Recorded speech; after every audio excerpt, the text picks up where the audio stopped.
ada seorang kiai, seorang ustadz, kiai dulu itu emang orang soleh, alim terus jadi kiai. Kalau kiai sekarang tuh macam-macam, nganggur terus ingin jadi kiai, terus daftar gitu.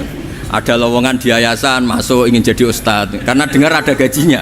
Dulu tuh udah ada seperti itu, udah ada. Makanya dulu tuh kalau ustadz kiai pasti soleh karena dia alim terus ingin orang lain tuh mendapat ilmunya. Kalau sekarang nggak ada yayasan sehat, guru gajinya sekian, yang nggak ingin jadi ustadz tuh daftar karena ada gaji. Apalagi ada kabar, ada gaji, ada mes, ada wah yang daftar banyak. Tapi mentalnya ada kiai sebetulnya. Ya kalau sampean tanya itu baik dah Gus, ya setengah baik. Ya maksudnya setengah baik ya ada baiknya lah, namanya profesi ngajar itu kan baik. Tapi setengah saja karena motifnya itu nyari gaji, bukan ingin mencerdaskan umatnya Rasulullah SAW. Itu Imam Amudi itu guru matematika. Saya nggak bosan-bosan cerita ini. Guru matematika. Muridnya sampai takut ini masuk surga ndak. Kiai kok ndak ngajarin istighosa atau tahlil malah ngajarin apa? Matematika. Beliau meninggal terus muridnya tanya, "Ma fa'alallahu bik?" Kira-kira gitu. Apa yang dilakukan Allah? Allah nyambut Anda gimana? Terus kata Imam Amudi, "Bagus, saya disuruh ngajar malaikat." Karena malaikat kan enggak pernah kayak anak beki gini ngaji gini. Malaikat itu enggak pernah ngaji, dia iman saja karena tahu surga, tahu neraka terus iman gitu aja. Jadi imannya malaikat tuh enggak keren kita. Masya Allah. Imannya loh. Loh itu yang ngendikan Nabi loh, enggak saya. Nabi pernah tanya sama sahabat, iman yang paling keren siapa? Jawabannya sahabat malaikat. Ya enggak karuan malaikat iman. Dia yang tahu surga neraka, tahu segalanya masa ada? Enggak imannya pasti iman lah katanya. Terus ya para sahabat engkau iman ya wajar kan menangi saya, nemuin saya. Yang hebat itu orang-orang yang tidak melihat saya, tidak saya didik tapi tetap iman. Karena dididik akal, ya tadi dididik Quran, apa dididik Quran.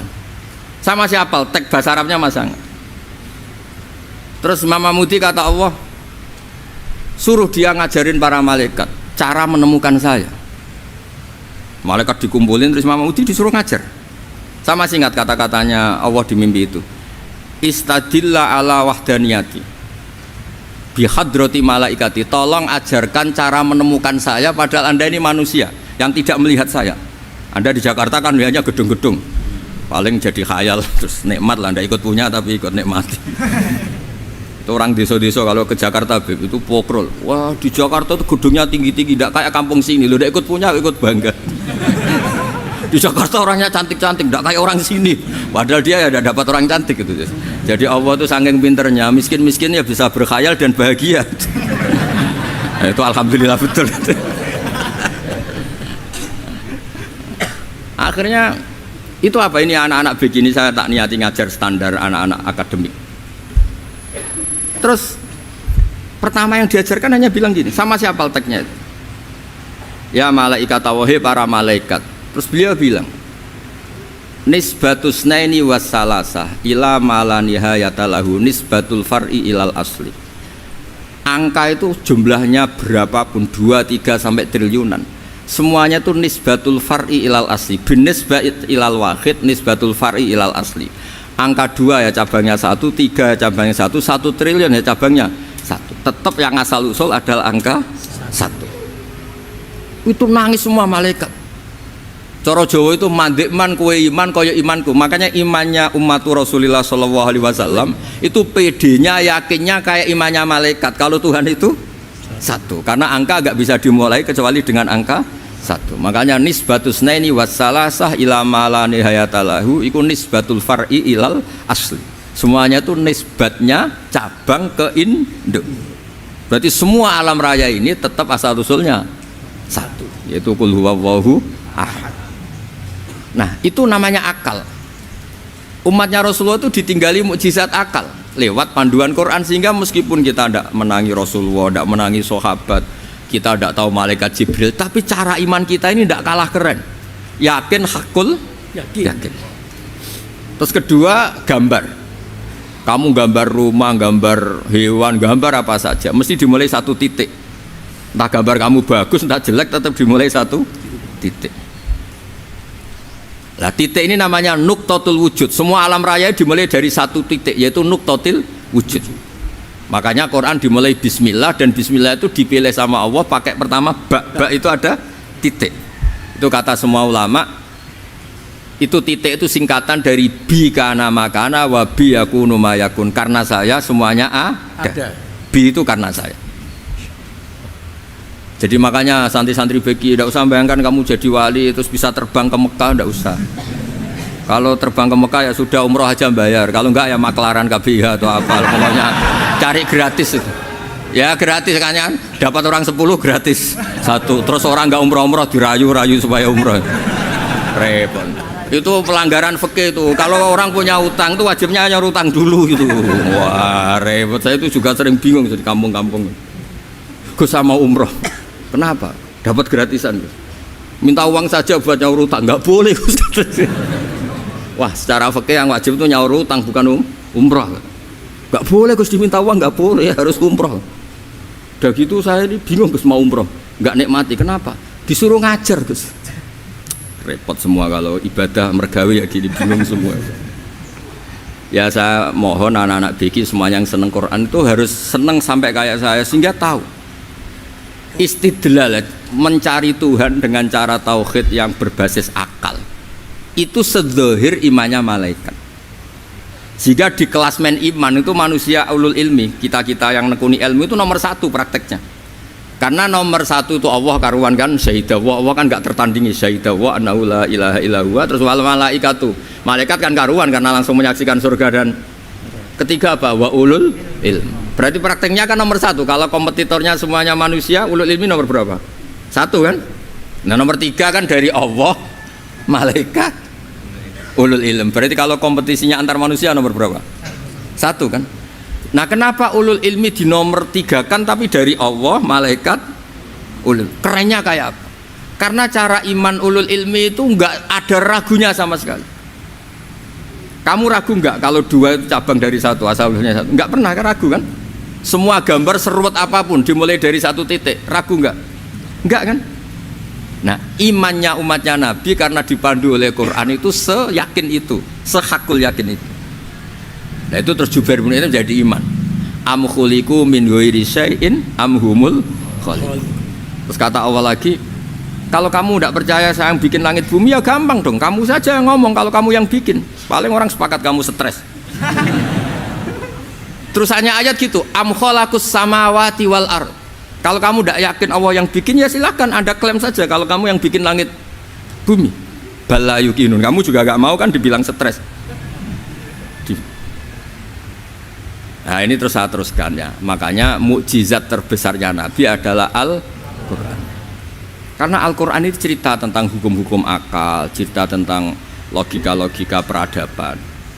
Misalnya logika peradaban, contoh paling gampang. Di Quran itu ada sekian ayat yang Allah cerita peradaban. Misalnya wa ahsinu innallaha yuhibbul muhsinin. Itu dikutip terus kemudian disimpulkan dalam peradaban. Kata Sayyidina Ali karramallahu wajhah ngendikannya gampang. Ahsin man syi'ta takun amirah. Kamu berbuat baik saja sama seseorang, maka otomatis kamu akan jadi pemimpinnya. Ada orang nggak tamat SD, nggak tamat papa, gobloknya minta ampun. Tapi karena gaji seorang pakar, kamu tak gaji 1 bulan 1 miliar, perusahaan saya jadikan besar. Itu dikongkan ngalor ngidul ya nurut. Hanya karena dia ihsan.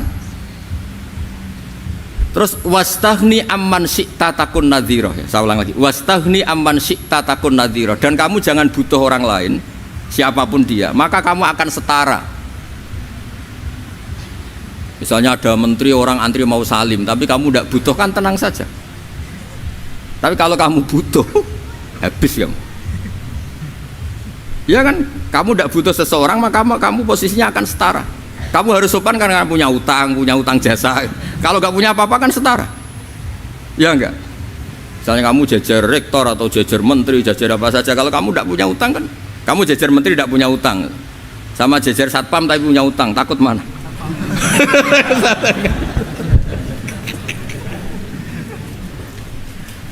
Kalau butuh itu mesti kalah kan. Ada pejabat misalnya nggak begitu cantik sama perempuan cantik yang kamu butuh ingin dicintai, takut mak. Padahal nggak jelas orang ini pangkatnya apa, nggak jelas. Jadi dalam hukum sosial itu kata Sidin Ali, wastaghni aman syi'ta takun nadhira. Kamu jangan butuh seseorang maka kamu akan setara. Terus yang terakhir, wahtas ila man syi'ta takun asira. Asira pakai sin. Dan silahkan butuh seseorang maka kamu akan jadi budak dia. Ya coba misalnya Anda seorang profesor, seorang alim, seorang kiai top, misalnya mencintai janda di ujung kampung sana, jalan kaki 2 kilo, padahal itu nggak tamat SD, tapi gara-gara seneng, kacau kan, logika kepangkatan hilang semua kan. Jadi itu hukum peradaban, itu mewakili isi-isi sosial yang diterangkan Quran. Ya, dari paketnya 3 tadi ya. Ahsin man syi'ta takun amirah. Kamu berbuat baik sama seseorang maka kamu bisa memimpin. Wastaghni amman syi'ta takun nadhira. Kamu jangan butuh seseorang maka kamu akan setara. Mbok kamu ketemu orang terkaya di dunia. Ya ketemu orang terkaya di dunia, kamu jejer, kamu tidak butuh dia. Tenang kan bisa setara kan? Tapi kalau butuh harus sopan, ngajukan proposal, harus berakhlak karimah. Makanya sekarang Anda kok berakhlak kenapa? Ternyata mau nyalek. Biasanya ndak berakhlak kok berakhlak. Ada apa ini? Makanya guyonan di Rembang itu Beb Husain itu. Kalau ada orang udah tidak sopan sama temannya, temannya curiga, kok tumben sopan, mau utang ya?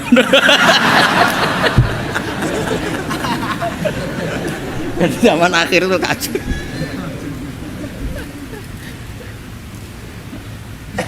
Ya di semua daerah gitu ya sama Pak Rektor ya. Kalau ada teman biasanya nggak sopan kok sopan, itu temannya curiga. Ini Pak Rektor UI ikut kaji. Kok tumben sopan, ada apa ya?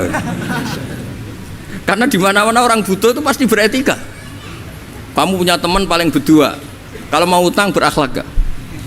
Atau misalnya kamu punya adik cantik terus punya teman berdua, kalau cinta adik kamu berakhlak gak? Biasanya nggak sama sekali, nggak berakhlak. Gara-gara butuh menjadi berakhlak.